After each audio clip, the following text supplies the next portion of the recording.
kiddos? It's story time, and I'm going to be reading to you a story called The Adventures of Tom Thumb.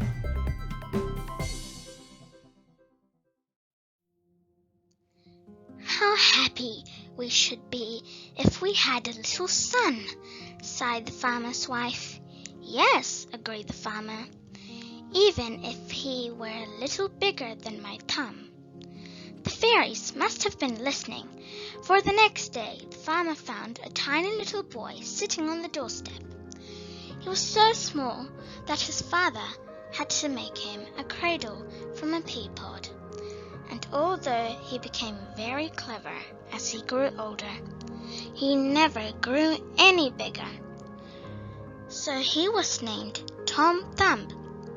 Tom's father and mother were delighted with him. His mother made him tiny clothes for him, and his father carved pretty little toys from nutshells.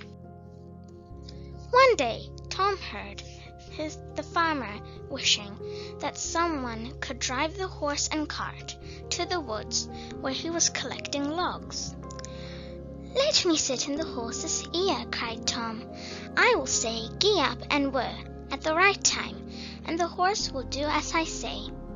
The farmer laughed, but he agreed to Tom's plan. So Tom, sitting on the horse's ear, drove the cart to the edge of the wood to meet his father. He cried, "Gee up and whir," and the horse understood which way to go, although it looked as though no one was driving him. Two men who were standing in the road were amazed when they saw Tom's father take the boy from the horse's ear. "What a clever little fellow," said one. "We could make a lot of money if we showed him to the town." They tried to buy Tom from the father, who at first said no, but Tom whispered, "Let me go, I will soon be back again." So the farmer took the money and parted with Tom. "I'll sit on the brim of your hat," said Tom. "I should like to have a view of the countryside." Tom looked around him as the men walked along, noticing of the way they were going. That evening, two men sat down to rest, and while they were talking together, the hat with Tom upon it was put on the ground.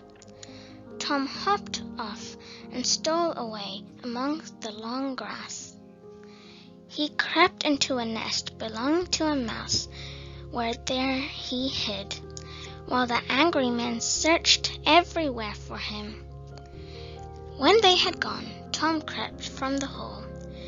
It was night time, and he decided to wait until daylight before starting for home. "I must find a comfortable place to spend the night," said the boy, and was lucky in finding a big empty snail shell. Curling up in this, he slept until morning, and then following the path he had seen from the brim of the man's hat, he hurried home. Tom Thumb's father and mother were overjoyed to see him again, but it was not long before he had another adventure. Climbing over the rim of the basin his mother had left on the table, Tom fell into a pudding mixture. Before he could cry out, the pudding was tied in a cloth and set in a cooking pot over the fire. "Oh dear!" cried Tom's mother as Tom jumped about. "The pudding is alive!" She was so frightened that she gave it to a passing tinker, but he was soon alarmed at the way the pudding behaved and threw it by the wayside. Tom was able to scramble out and run home again. "I'm going to milk the cows," said the farmer's wife one day, "but if I take Tom with me, I must tie him to a thistle, or he will certainly be lost." This she did and walked off, thinking that Tom would be quite safe.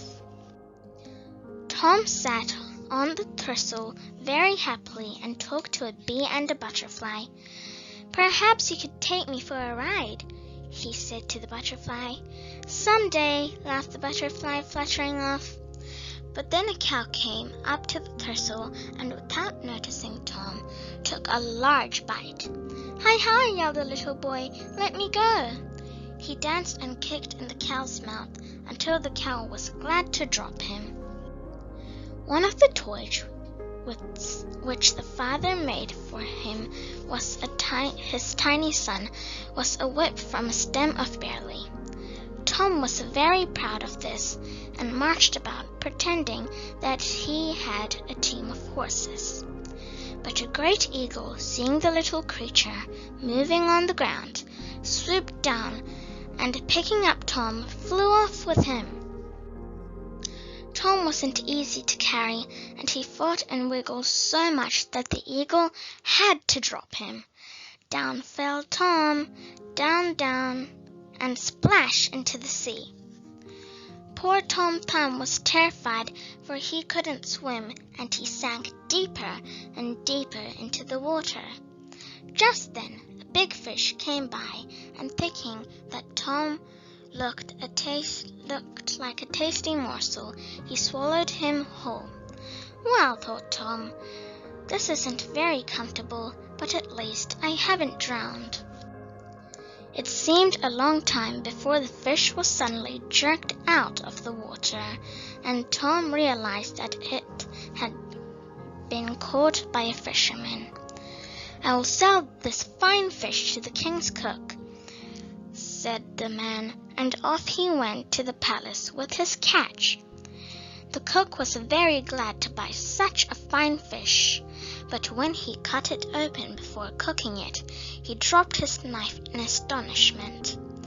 Out popped Tom Thumb. "I'd better take you to the king," decided the cook. So he placed Tom on a plate and took him to the royal apartments. When Tom Thumb saw the king and queen, he gave a low bow. "How delightful," laughed the queen. "We must keep him for the children to play with." So Tom Thumb became a playing thing for the little princess and the princesses.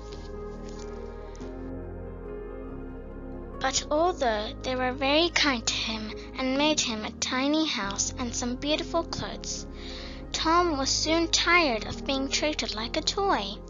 "I wish I could go home," he begged.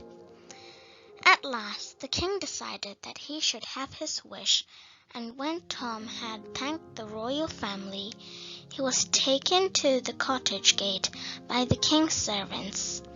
The farmer and his wife could hardly believe their eyes as Tom came running up the path. They had never tried of hearing the adventures, and Tom Thumb lived safely at the farm for the rest of his life. I hope you enjoyed my story. If you did, please hit the like and subscribe button. Toodles!